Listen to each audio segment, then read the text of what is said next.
Bismillahirrahmanirrahim. Assalamualaikum warahmatullahi wabarakatuh. Halo semuanya, perkenalkan saya Marlina Agustina, mahasiswa Magister Ilmu Komunikasi Politik Universitas Paramadina. Hari ini saya akan membahas sesuatu yang sangat menarik perhatian dunia. Kalau kita perhatikan, dunia hari ini sedang menghadapi krisis kepercayaan terhadap politik. Banyak masyarakat merasa jauh dari pemerintah.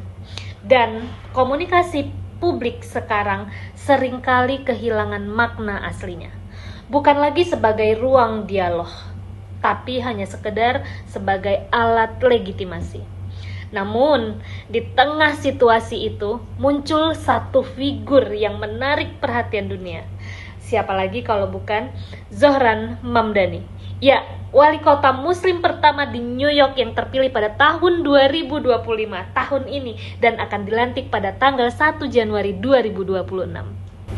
Kisah Mamdani inilah yang saya angkat dalam presentasi berjudul Komunikasi Publik dan Politik Moral di Era Postpopulisme, Studi Kasus Retorika Kewargaan Zohran Mamdani di New York City. Saya tertarik mengangkat topik ini karena Mamdani berhasil mematahkan paradigma lama tentang politik kekuasaan. Ia membuktikan bahwa komunikasi publik dapat menjadi ruang kewargaan di mana rakyat tidak hanya menjadi pendengar, tapi ikut menjadi bagian dari proses kekuasaan itu sendiri. Pertama, pergeseran politik global dari populisme ke postpopulisme. Publik sudah jenuh pada politik yang memecah, sehingga menuntut model untuk memadukan moral dan akuntabilitas. Pada konteks Mamdani, kita melihat pergeseran itu bukan sekedar menolak elit, melainkan menawar ulang cara membangun legitimasi dari sengitnya serangan ke retorika yang membangun makna bersama. Yang kedua, publik menuntut etika, transparansi, dan kedekatan emosional. Permintaan ini bukan sekedar preferensi gaya, ia adalah tuntutan struktural. Ketika birokrasi gagal responsif, warga mencari bukti integritas, akses informasi, dan hubungan emosional. Strategi komunikasi yang hanya mempromosikan kebijakan tanpa menyentuh kerawanan kehidupan sehari-hari gagal. Mamdani menutup jurang itu lewat cerita konkret, menyentuh buruh, sopir taksi, pengasuh, menjadikan kebijakan urusan moral, bukan sekedar teknokratis semata. Dan yang ketiga, Mamdani menonjolkan pesan, hope over tyranny, hope over despair. Kalimat itu lebih dari slogan. Ia berfungsi sebagai moral frame yang menempatkan harapan sebagai katalis legitimasi. Alih-alih menakut-nakuti, Mamdani justru merestorasi kolektivitas, mengalihkan daya politik dari ketakutan ke aspirasi bersama. Secara taktis, framing seperti ini mengurangi resistensi identitas dan membuka ruang partisipasi.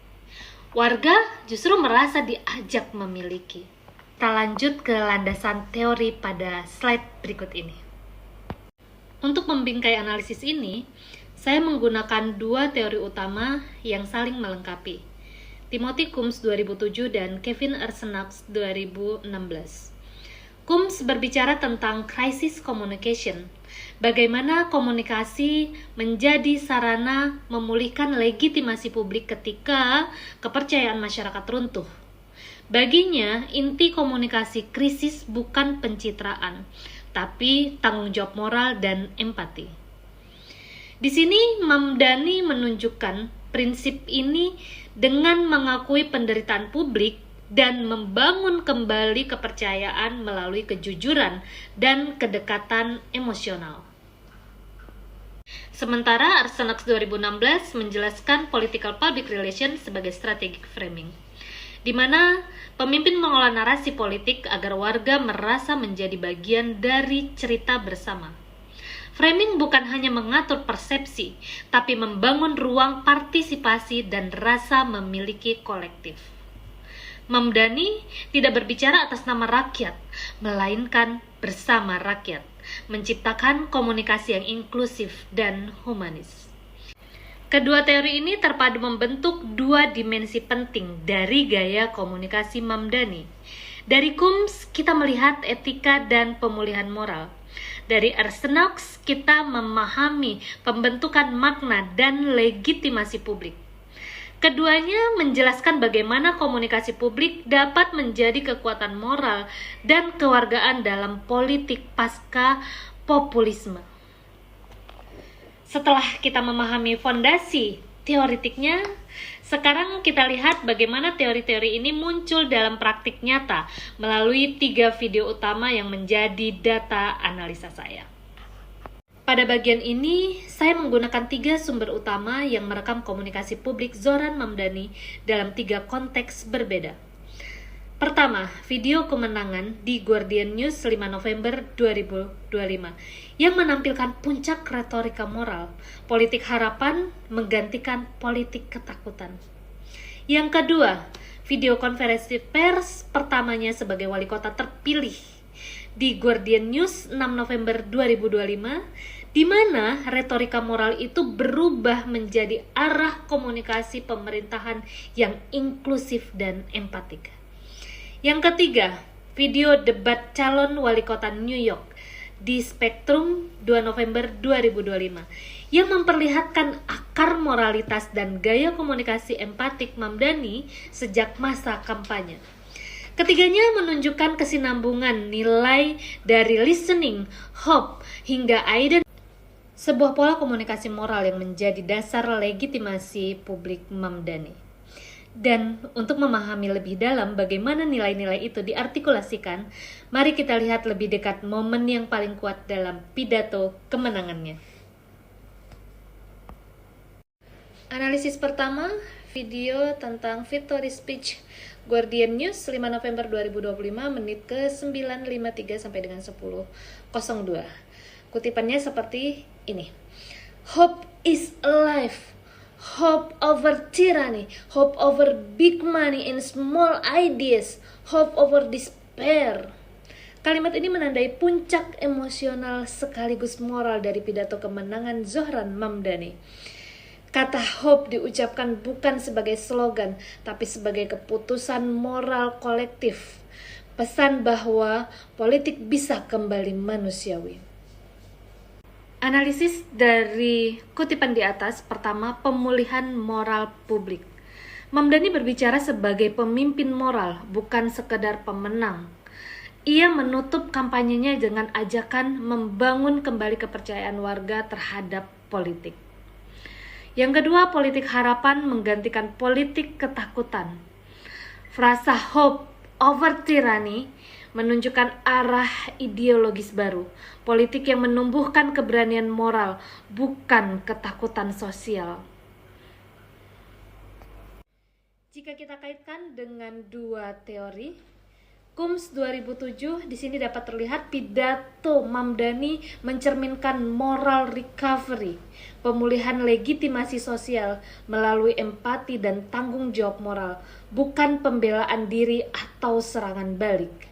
Jika dari Ernst Knox 2016, melalui bahasa yang sederhana, Mamdani menempatkan kemanusiaan di pusat legitimasi politik. Ia membingkai politik bukan sebagai perebutan kuasa, tapi sebagai ruang kebersamaan. Nilai-nilai itu kemudian berlanjut pada konferensi pers keesokan harinya, saat Mamdani mengubah moralitas publik menjadi arah komunikasi pemerintah yang inklusif. Kita lihat slide berikutnya. Oke, analisis video yang kedua yaitu press conference dari Guardian News 6 November 2025 menit ke 39.33 sampai dengan 39.45. Di sini kutipannya, when I spoke about this city as being one that was built by immigrants, that was powered by immigrants, and now that will be led by immigrants. Dalam konferensi pers ini, Mamdani memperluas politik harapan menjadi politik identitas moral. Ia menegaskan bahwa legitimasi kepemimpinan lahir dari pengalaman kolektif warga, bukan garis keturunan kekuasaan. Analisisnya yang pertama, identitas imigran sebagai legitimasi moral. Mamdani mengangkat imigran bukan sebagai minoritas, tapi sumber nilai moral kota legitimasi dibangun dari kerja dan solidaritas warga. Politik identitas yang inklusif.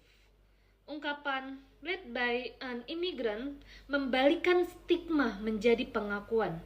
Kepemimpinan dipahami sebagai perwakilan moral, bukan perbedaan asal. Framing of Collective Legitimasi, Arsenax 2016.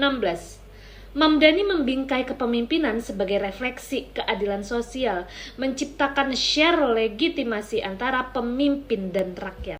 Analisis video ketiga tentang debat Spektrum News 2 November 2025 menit ke-5 .57 sampai dengan 6.59. Kutipannya, "But I've been spending to the last year listening to New Yorkers. I have plans for our future. My opponents only have fear."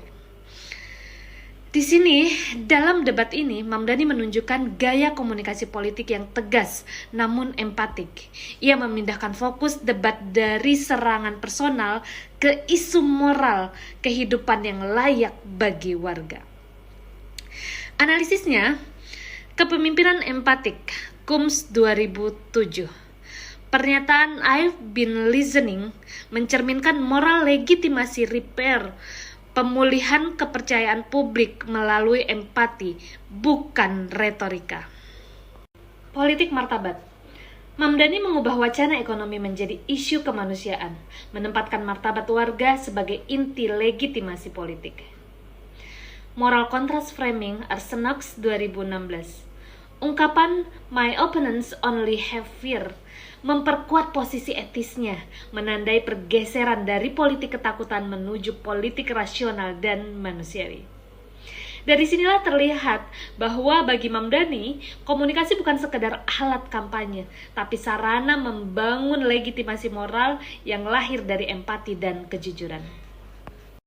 Dari seluruh pembahasan sebelumnya, debat, pidato kemenangan, hingga konferensi pers, perlu ditegaskan bahwa urutan analisis ini bukan berdasarkan kronologi waktu, melainkan berdasarkan urutan nilai dari listening, hope, identity.